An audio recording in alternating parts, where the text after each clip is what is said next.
This is a Fox News Alert. I'm Brett Baer. The Obama foreign policy under fire. While President Obama fights off challenges from within his own party to have his decisions in one dangerous part of the world, he's moving military personnel potentially into harm's way in another.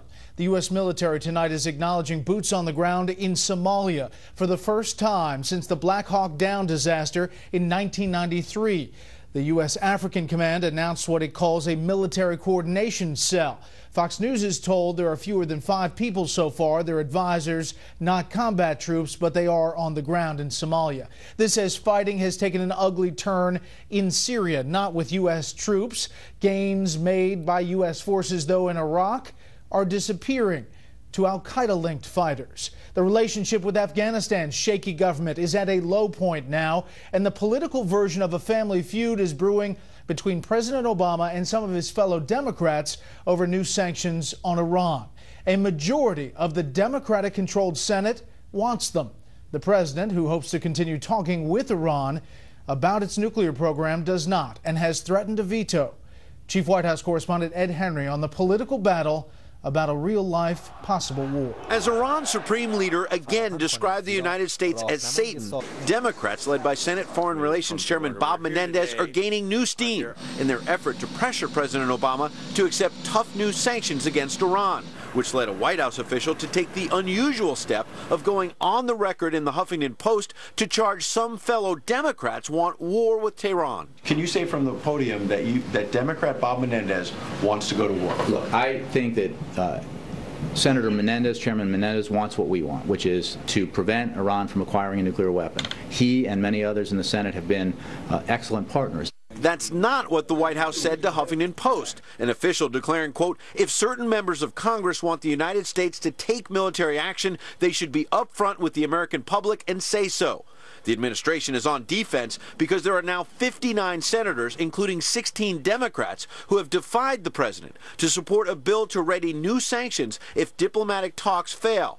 While the president believes the bill could blow up the talks, Menendez insisted again today he wants diplomacy to succeed, but the U.S. needs a plan B. Writing in the Washington Post, quote, the American public doesn't trust the Iranian regime, neither do I. Let us concentrate our efforts on achieving shared goals, a diplomatic resolution to Iran's pursuit of nuclear weapons, coupled with a diplomatic insurance policy should negotiations fail. The president may also need a plan B in Afghanistan. It's unlikely President Hamid Karzai will sign a long-term security agreement. And after it was revealed that former U.S. Defense Secretary Robert Gates' book claims Mr. Obama, quote, can't stand Karzai, the Afghan president has now authorized the release of 72 Taliban fighters from Bagram prison. We are in touch through our embassy in Kabul and others in Afghanistan on this matter. Republicans have hit the president for not having substantive talks with Karzai since last summer. I do think it's concerning that the president has not engaged personally more often on an issue of such magnitude. As for the last time the president spoke to General Joseph Dunford, the U.S. commander on the ground, I know we don't read out every conversation the president has with his military leaders. Ed, I think I've answered the question. Thank you.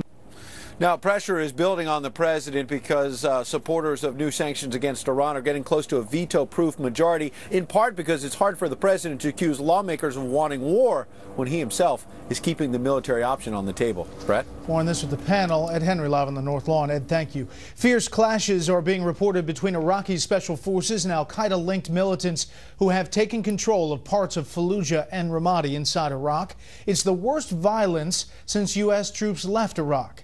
Now congressional lawmakers are calling on President Obama to make a move.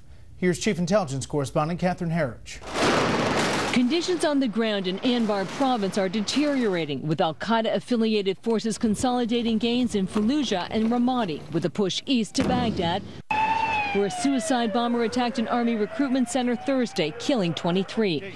A new analysis from the West Point Counterterrorism Center describes how the group's dramatic expansion into Syria under the banner of al-Qaeda in Iraq and the Levant has, quote, offered a tremendous platform to recruit, train and fundraise in ways that position the group to both stoke and exploit sectarian tensions in Iraq. Pressed on the chaos, the State Department defended its strategy.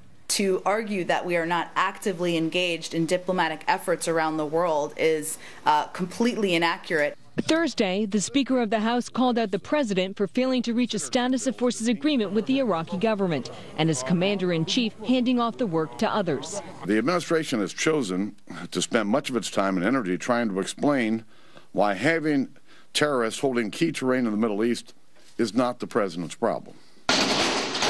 Democrats don't dispute that hard-won American gains in the 2007 surge are being lost, but accuse Republicans of ignoring the facts. Blaming the administration for failures and decisions by the Iraqi government ignores not only history, it also leads to policy approaches that would not be in our interests or in the interests of the Iraqi people. The State Department also designated Ansar al-Sharia in Tunisia, blamed for this attack on the U.S. Embassy in 2012, and Ansar al-Sharia in Libya, blamed for the Benghazi assault 3 days earlier, as terrorist groups. The designation comes 15 months after Fox News first reported the al-Qaeda ties and the connection between both terrorist attacks. When questioned by a Fox producer about its own press release, the State Department spokeswoman tried to play down the designation's broader significance.